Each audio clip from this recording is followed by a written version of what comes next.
الرجیم بسم اللہ الرحمن الرحیم لا اکراہ فی الدین، دین کے معاملات میں کوئی زبردستی نہیں ہے۔ قد تبین الرشد من الغی، کہ ہدایت کا راستہ گمراہی سے الگ ہو کر واضح ہو چکا ہے۔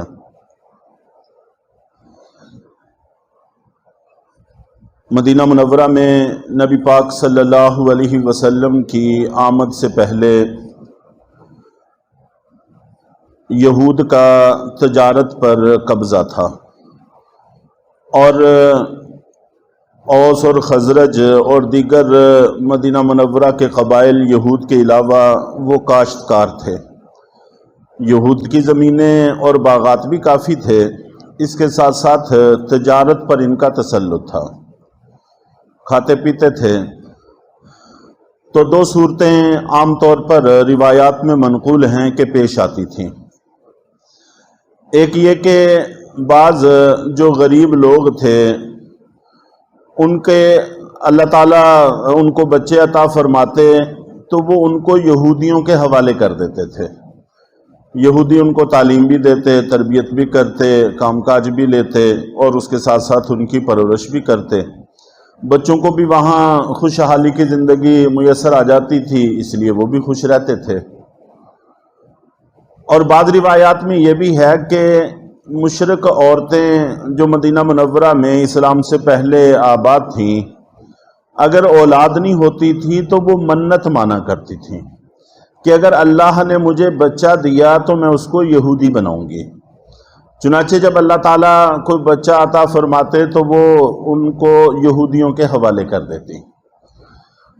اور یہ چیز آج بھی ہمارے معاشرے میں کسی حد تک موجود ہے۔ بہرحال جس وقت اسلام آ گیا، نبی پاک صلی اللہ علیہ وسلم وہاں تشریف لے آئے اور مدینہ منورہ کے اکثر لوگ مسلمان ہو گئے، تب ان کو اپنی ان اولادوں کی فکر لاحق ہوئی جو انہوں نے یہودیوں کے حوالے کی تھیں۔ وہ بڑی ہو چکی تھیں، وہ بالغ تھے بچے، اور یہودی مذہب اختیار کر چکے تھے۔ اب یہ ان کو سمجھاتے تھے کہ اسلام میں آ جاؤ، وہ اسلام میں نہیں آتے تھے۔ اور جس وقت خاص طور پر یہود کو وہاں سے نکالا گیا، جلا وطن کیا گیا، اس وقت انہوں نے اپنی اولادوں کو روکنے کی خاصی کوشش کی، لیکن وہ کہتے تھے کہ ہم یہودی ہیں، ہم انہی میں سے ہیں، ہمارا تمہارے ساتھ کسی طرح کا کوئی تعلق نہیں ہے۔ اسی طرح ایک صحابی تھے، ان کے دو بیٹے وہ عیسائی مذہب میں داخل ہو گئے تھے اسلام سے پہلے۔ وہاں ملک شام سے ایک قافلہ، تجارتی قافلہ آیا کشمش کی تجارت کرنے کے لیے، تو ان کے ساتھ میل ملاپ کر کے انہوں نے عیسائی مذہب اختیار کر لیا، اور بعد میں پھر اسی علاقے کی طرف یہ لوگ ہجرت بھی کر گئے۔ تو ان صحابی نے اللہ کے نبی صلی اللہ علیہ وسلم سے اجازت چاہی، اور اسی طرح جن کے بچے یہودی ہو گئے تھے انہوں نے اجازت چاہی کہ آپ ہمیں اجازت دیں کہ ہم اپنے بچوں پر سختی کریں، ان کو کچھ ماریں پیٹیں تاکہ یہ اسلام کی طرف آ جائیں۔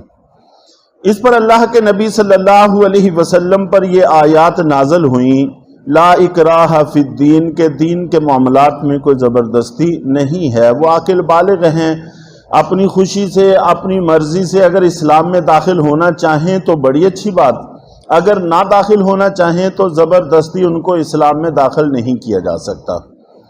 تو اس لیے اس وجہ سے ان پر سختی نہ کی جائے۔ اور بہت سارے لوگ جو دوران جنگ قید ہو جاتے ہیں، گرفتار ہو جاتے ہیں، مسلمانوں کے قیدی بنتے ہیں، جن کو ہم جنگی قیدی کہتے ہیں، ان لوگوں کو بھی زبردستی اسلام میں داخل نہیں کیا جاتا تھا۔ چنانچہ ہمیشہ سے مسلمان اس پر کاربند ہیں۔ ہاں البتہ وہ مسلمانوں سے ملتے جلتے، گلتے ملتے تو مسلمانوں سے متاثر ہوتے تو از خود مسلمان ہو جاتے تھے۔ کتنے ہی واقعات ایسے ہیں کہ ان کو لا کر مدینہ منورہ میں مسجد کے اندر باندھ دیا جاتا، وہ ایک دو دن مسلمانوں کے حالات دیکھتے تو مسلمان ہو جاتے۔ اور کتنے ہی ایسے لوگ ہیں کہ جن کو غلام باندیاں بنا لیا جاتا اور آنے والے وقت میں وہ مسلمان ہو جاتے، اور بہت سارے لوگ ایسے بھی تھے جو مسلمان نہیں ہوتے تھے۔ چنانچہ اللہ کے نبی صلی اللہ علیہ وسلم کا یہ ارشاد ہے کہ اللہ رب العزت ان لوگوں پر بڑے خوش ہوتے ہیں، تعجب کی نظر سے دیکھتے ہیں، جن کو زنجیروں میں جکڑ کر، بیڑیوں میں جکڑ کر جنت کی طرف کھینچا جاتا ہے۔ یعنی میدان جنگ میں وہ قیدی بن جاتے ہیں، ان کو زنجیروں میں جکڑ کر لایا جاتا ہے بحیثیت قیدی ہونے کے، بعد میں وہ از خود مسلمانوں کے حالات دیکھتے ہیں تو مسلمان ہو جاتے ہیں، تو گویا کہ ان کا قید ہونا، بیڑیوں میں جکڑے جانا، زنجیروں میں باندھے جانا، یہی ان کے جنتی ہونے کا سبب اور علامت بن جاتا ہے۔ اور اللہ تعالیٰ تو آنے والے حالات سے واقف ہوتے ہیں، اس لیے اللہ تعالیٰ ان کو دیکھ کر خوش ہو رہے ہوتے ہیں۔ تو بسا اوقات اللہ رب العزت ہدایت اس طرح سے بھی عطا فرما دیتے ہیں۔ باقی جس وقت بندہ مسلمان ہو جاتا ہے، مسلمان ہونے کے بعد پھر اسلام سے خارجہ یہ بغاوت ہے، اور بغاوت کی دنیا میں ہر قانون کے اندر سزا ہے۔ تو چنانچہ ان لوگوں پر زبردستی کی جاتی ہے، سزا ہوتی ہے، ان کے شکوک و شبہات دور کرنے کی کوشش کی جاتی ہے۔ اگر اسلام کی طرف دوبارہ آ جائیں تو بہت اچھا، وگرنہ ان کو قتل کیا جاتا ہے۔ اب ہم لوگ دیکھ رہے ہیں کہ اپنے سیاسی حریفوں کے ساتھ قانون کی خلاف ورزی اور بغاوت کے عنوان پر کیا کچھ ہو رہا ہے۔ تو جب ہم یہ سمجھتے ہیں کہ ہمارے قانون سے بغاوت کرنے والے کی سزا یہ ہو سکتی ہے، جو اللہ اور اللہ کے رسول کے قانون سے بغاوت کرے، اسلام میں داخل ہونے کے بعد وہاں سے ارتداد اختیار کرے، تو ان کی سزا کیوں کرنی ہو سکتی؟ ظاہر ہے کہ اس کی بھی سزا ہوگی۔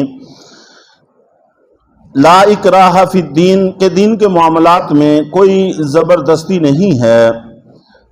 یہ مقصد یہ ہے کہ اسلام میں داخل کرنے کے لیے کوئی زبردستی نہیں ہے۔ جب اسلام میں داخل ہو جاتا ہے پھر اسلام کی ساری پابندیاں اپنانا ضروری ہو جاتا ہے، اور اگر کوئی اختیار نہ کرے تو اس کو سزا ملتی ہے۔ قد تبین الرشد من الغی کہ ہدایت کا راستہ گمراہی سے الگ ہو کر واضح ہو چکا ہے۔ فَمَن يَكْفُرْ بِالطَّاغُوتِ وَيُؤْمِن بِاللَّهِ پھر جو شخص شیطان کا انکار کرتا ہے اور اللہ پر ایمان لے آتا ہے، شیطان تو چاہتا ہے کہ انسان گمراہ ہو، اور انسان اس کا انکار کر کے اس کی بات سے منہ موڑ کے ایمان میں داخل ہو جاتا ہے۔ فَقَدِ اسْتَمْسَكَ بِالْعُرْوَةِ الْوُثْقَىٰ سو تحقیق اس نے ایک مضبوط کڑے کو تھام لیا ہے، لن انفصام لہا کہ جس کے ٹوٹنے کا کوئی امکان نہیں ہے۔ حدیث مبارکہ میں ایک واقعہ منقول ہے، حضرت قیس ابن عبادہ رحمۃ اللہ علیہ تابعی ہیں، وہ فرماتے ہیں کہ ہم مسجد نبوی کے اندر تھے تو ایک بوڑھے صاحب تشریف لائے، کافی بوڑھے تھے، لاٹھی پر ٹیک لگاتے ہوئے مسجد میں آئے۔ اس کو مسند احمد نے بھی نقل کیا ہے، اور بخاری اور مسلم شریف میں بھی یہ حدیث ہے، الفاظ کا تھوڑا تھوڑا فرق ہے۔ چنانچہ انہوں نے ہلکی پھلکی 2 رکعتیں ایک ستون کے پیچھے ادا کی، تو لوگوں میں آپس میں شور مچا کہ یہ جنتی آدمی ہیں، یہ صاحب جنتی ہیں۔ تو حضرت قیس ابن عبادہ کہتے ہیں کہ مجھے تجسس ہوا، تو جب وہ نماز پڑھ کے واپس لوٹے تو میں ان کے پیچھے پیچھے ہو لیا، قریب جا کر میں نے ان سے گفتگو شروع کی۔ جس وقت وہ میری طرف متوجہ ہوئے تو میں نے ان سے گزارش کی کہ جب آپ مسجد میں آئے تھے تو لوگوں میں ایک شور مچا تھا کہ یہ جنتی آدمی ہیں، تو اس کی کیا وجہ ہے؟ یہ حضرت عبداللہ بن سلام رضی اللہ تعالی عنہ تھے، جو پہلے یہودیوں کے بڑے عالم دین تھے، پھر اسلام میں داخل ہوئے اور اللہ تعالیٰ نے بڑا مقام ان کو عطا فرمایا۔ تو انہوں نے جواب میں فرمایا کہ سبحان اللہ، کسی کو ایسی بات نہیں کہنی چاہیے جس کا اس کو علم نہ ہو، اور فرمایا کہ جنت اللہ کی چیز ہے، جس کو چاہے اس میں جگہ عطا فرمائے، جس کو چاہے اس میں جگہ نہ عطا فرمائے، بندہ کچھ نہیں کر سکتا، ہم تو اعمال کر سکتے ہیں۔ اور پھر فرمایا کہ ہاں البتہ ایک بات ہے کہ اللہ کے رسول صلی اللہ علیہ وسلم کے زمانے میں نے ایک خواب دیکھا تھا کہ ایک صاحب آئے ہیں اور وہ مجھے ایک کھلے صاف شفاف میدان کی طرف لے گئے ہیں، اور وہاں پر ایک ستون ہے جو زمین سے آسمان کی طرف چلا گیا ہے، اور اس کے اوپر سونے کا سنہری ایک کڑا ہے۔ مجھے وہ کہنے لگے کہ اس ستون پہ چڑھ جاؤ۔ میں نے کہا کہ میں تو نہیں چڑھ سکتا، تو انہوں نے مجھے تھوڑا سا آسرا دیا، مجھے تھاما، تو میں آسانی سے اس ستون پر چڑھ گیا، اور اوپر جا کر میں نے اس سنہری کڑے کو تھام لیا۔ تو اس آدمی نے مجھے کہا کہ اس کو مضبوطی سے تھام لو۔ میں نے مضبوطی سے تھام لیا، اور اسی دوران میری آنکھ کھلی، گویا کہ وہ کڑا میرے ہاتھوں میں ہے۔ چنانچہ میں نے جا کر یہ خواب نبی پاک صلی اللہ علیہ وسلم کے سامنے ذکر کیا۔